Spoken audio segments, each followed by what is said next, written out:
Ciao ragazzi, allora in questo breve tutorial vi spiego come realizzare queste entità a livello di codice MySQL. Allora, qui vediamo effettivamente che lo studente è un'entità si trasformerà effettivamente in una tabella sul nostro DBMS e poi praticamente cosa succede? Questa entità è caratterizzata da questi attributi. Ovviamente le frecce puntano verso questi piccoli ovali, questi piccoli cerchi. Attenzione, questi cerchi dovrebbero essere un po' più espansi, dovrebbero essere delle ellissi con nome e cognome scritto dentro, ma noi per comodità lo rappresentiamo esattamente in questo modo. Ognuno di questi ha un suo valore. Allora, intanto partiamo con la lettura di queste entità. Allora, possiamo dire che il nome, ok, è un attributo di tipologia obbligatoria, quindi quando c'è una freccia pulita in questo modo, possiamo dire che il campo è obbligatorio. Cosa significa obbligatorio a livello di un database relazionale di tipo MySQL? Che non può essere null. Quindi fondamentalmente la cosa più importante è proprio questa. Stessa identica situazione per il cognome, sono entrambi campi obbligatori che non possono essere omessi. Stesso ragionamento per quanto riguarda la matricola, però che cosa succede alla matricola? La matricola ha un pallino, tra virgolette, nero, che va a rappresentare quella che è una chiave univoca. Quindi significa che praticamente non possono esserci all'interno della tabella contenente tutti quanti gli studenti due studenti con matricola uguale.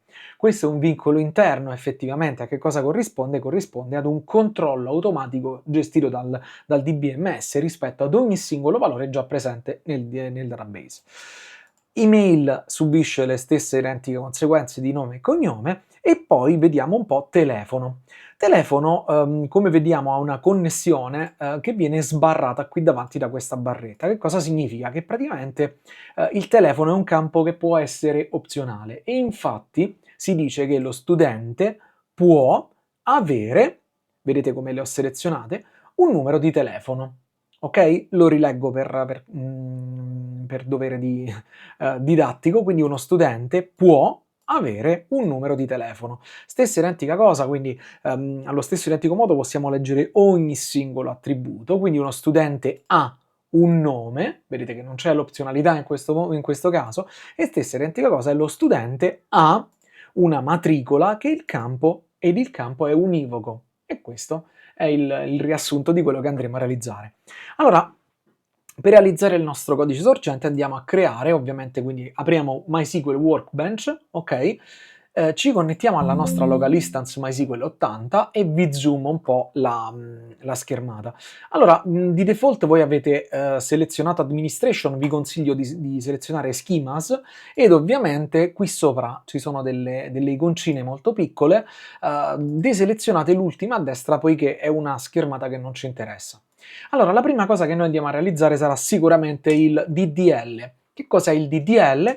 Il Data Definition Language, che è praticamente quel linguaggio relativo proprio alla gestione della parte invariante del nostro database, o almeno molto meno variabile rispetto proprio alle istanze, che è relativa allo schema. Allora andiamo a creare, quindi create database, ovviamente let's 01 underscore scuola.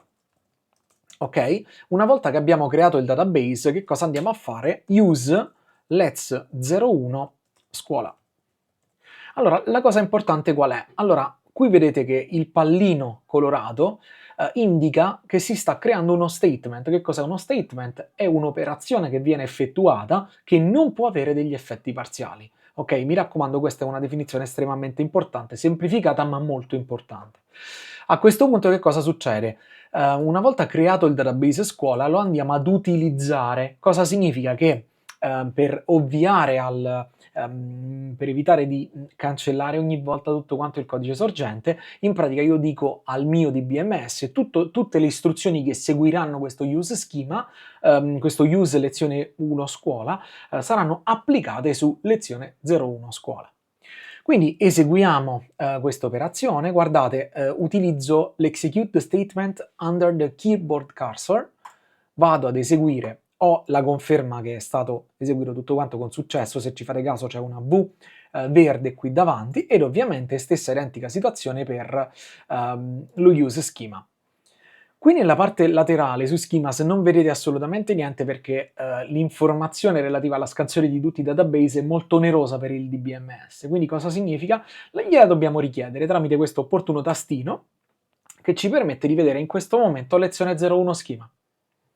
Allora, a questo punto ci occupiamo della creazione della tabella, però ancora prima di effettuare questa operazione proviamo ad effettuare qualcos'altro, comunque sia proviamo a muoverci un po' più nel dettaglio. Bene, il create database ovviamente se provo a rieseguirlo più di una volta, guardate, mi dà una X rossa, perché? Perché la modalità sovrascrittura non è abilitata, anzi è molto pericolosa. Essendo la modalità sovrascrittura un qualcosa che mi andrebbe a sovrascrivere, come dice la parola stessa, tutto quanto il database, effettivamente è pericoloso perché cancellerei tutto quello che è già presente all'interno del mio sistema. Per poter ricreare, tra virgolette, tutto quanto il database, devo prima cancellarlo, quindi effettivamente. E quindi qui sopra che cosa posso mettere? Un drop database lezione 01 scuola. Allora, guardate, il bello di scrivere tutto quanto nello stesso file, ok, è che poi posso avviare quello che mi serve. Quindi guardate, se io cancello lo schema, ok, quindi il mio database, vado a eseguire quindi la nuova creazione, vado sullo use, vedete che queste sono 3 operazioni che possono anche essere sequenzializzate. E infatti proprio per questo motivo, cioè l'execute the selected portion of the script or everything if there is no selection. Quindi se io clicco su quest'altro pulsantino qui sopra, lui cosa fa? Guardate, cancello la mia parte di sotto, guardate, mi esegue tutte e 3 le operazioni, prima la drop, poi la create e poi la use, in maniera sequenziale. Attenzione, questo è molto pericoloso quando siete se non siete in fase di sviluppo, semplicemente perché ogni volta che eseguite tutta questa operazione eliminate tutto il database e se ci sono già dei dati presenti comincia a diventare un po' complesso. Una cosa importante c'è da dire, qual è? Che praticamente se provo a droppare sempre lo stesso identico elemento, vedete? Lui mi dice mi dispiace non posso droppare, quindi non posso cestinare, cancellare il database già esistente perché il database non esiste. Per quale motivo questa operazione viene bloccata? Perché effettivamente non va a buon fine. Bene, quindi cosa significa? Se provo ad eseguire tutto quanto questo frammento di codice, ok? Quindi la riga 2, la riga 3, la riga 4, eseguendolo mi viene bloccata la prima operazione, poiché tutto il codice SQL che stiamo scrivendo è procedurale e quindi effettivamente cosa succede? Se va in crash un elemento, ok, automaticamente non scatto, quindi non vado verso il secondo e il terzo statement. Per ovviare a questo problema, soprattutto con la drop, che cosa ci si mette in fase di sviluppo? Drop database if exists. Lezione 01 scuola. In questo caso che cosa succede? Guardate, ok? Mi viene eseguita questa operazione con un warning perché all'inizio non esiste il database, quindi non mi viene eseguita l'operazione, ma non mi blocca tutta l'esecuzione. E infatti, guardate, se adesso rieseguo la mia operazione, praticamente viene eseguita e non si blocca praticamente mai. Passiamo adesso alla creazione della tabella.